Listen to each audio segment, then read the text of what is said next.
వచ్చే ఎన్నికల్లో పోటీ చేసే ఉద్దేశం లేదని వ్యక్తిగత కారణాలతో దూరంగా ఉంటున్నారని ప్రకటించారు ప్రకాశం జిల్లా గిద్దలూరు వైసీపీ ఎమ్మెల్యే అన్నా రాంబాబు. ఇక దాంతో తన నిర్ణయాన్ని పునరాలోచించుకోవాలని జగన్ సూచించినట్లు ప్రచారం జరిగింది. అప్పటికీ పోటీ చేసే విషయమై రాంబాబు ఏమీ మాట్లాడలేదు. అయితే సడన్గా ఎన్నికల్లో పోటీకి రెడీ అయిపోయారు.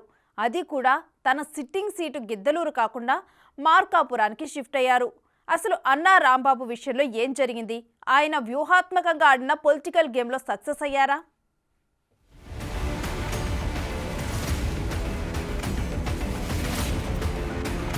ప్రకాశం జిల్లా గిద్దలూరు ఎమ్మెల్యే అన్నా వెంకట రాంబాబు.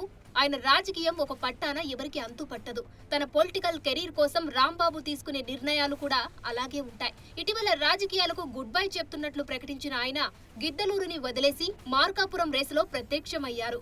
మార్కాపురం వైసీపీ టికెట్ దక్కడం వెనుక ఆయన ఆడిన పొలిటికల్ గేమ్ కరెక్ట్ గా వర్కౌట్ అయిందంటున్నారు.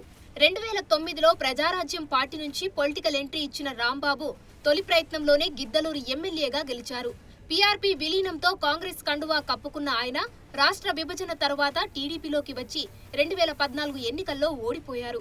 2017లో టీడీపీకి రాజీనామా చేసి వైసీపీ తీర్థం పుచ్చుకొని 2019లో జరిగిన అసెంబ్లీ ఎన్నికల్లో గిద్దలూరు ఎమ్మెల్యేగా బంపర్ మెజార్టీతో విజయం సాధించారు.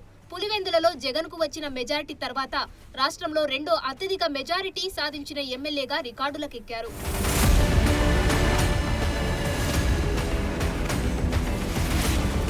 అలాంటి ఆయన ఎన్నికలు దగ్గర పడిన తరుణంలో ఈసారి పోటీకి దూరంగా ఉంటున్నట్లు ప్రకటించి చర్చల్లో వ్యక్తి అయ్యారు. అయితే రాంబాబు పక్కా స్ట్రాటజీతోనే ఆ ప్రకటన చేశారంటున్నారు. ఇటీవల భేటీలో తాను రాజకీయాలకు గుడ్ బై చెప్పడానికి కారణమేంటో, తాను జిల్లా పార్టీతో పాటు గిద్దలూరులో పడుతున్న ఇబ్బందులను జగన్ కు వివరించారంట రాంబాబు.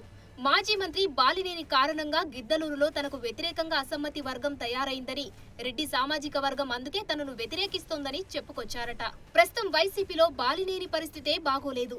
ఎంపీ మాగుంట విషయంలో ఆయన పట్టుబట్టడంపై జగన్ ఆగ్రహంతో ఉన్నారంటున్నారు.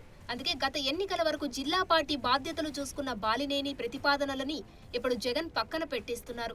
మరోవైపు ఒంగోలు ఎంపీ మాగుంటపై ఎమ్మెల్యే రాంబాబు గత నెలలో విమర్శలు గుప్పించారు. అటు బాలినేనితో ఉన్న గ్యాప్ పై ఫిర్యాదు, ఇటు మాగుంటపై విమర్శలు అంతా పక్కా ప్లాన్ ప్రకారమే చేశారట రాంబాబు. అదే జగన్ దగ్గర ఆయనకు ప్లస్ అయిందంటున్నారు.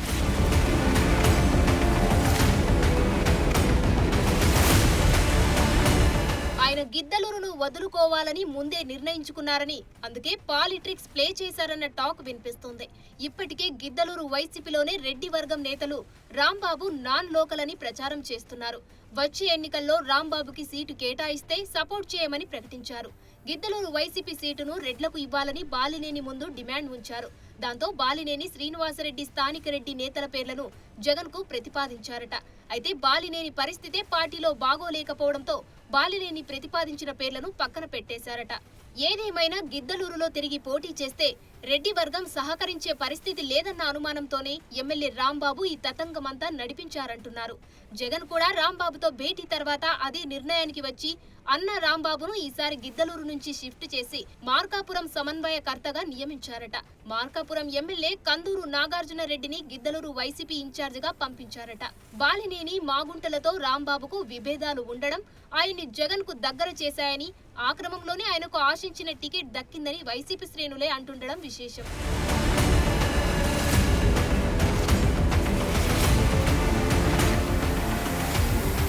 ఇప్పటికీ ప్రకాశం జిల్లాలో బాలినేని పెత్తనం ఉండుంటే ఈసారి అన్నా రాంబాబు టికెట్ దక్కేదే కాదన్న టాక్ కూడా వినిపిస్తుంది. ఏదేమైనా గిద్దలూరు వద్దనుకున్న అన్నా రాంబాబుకు మార్కాపురం నియోజకవర్గంలో కొత్త తలనొప్పులు తప్పేటట్లు లేవంటున్నారు.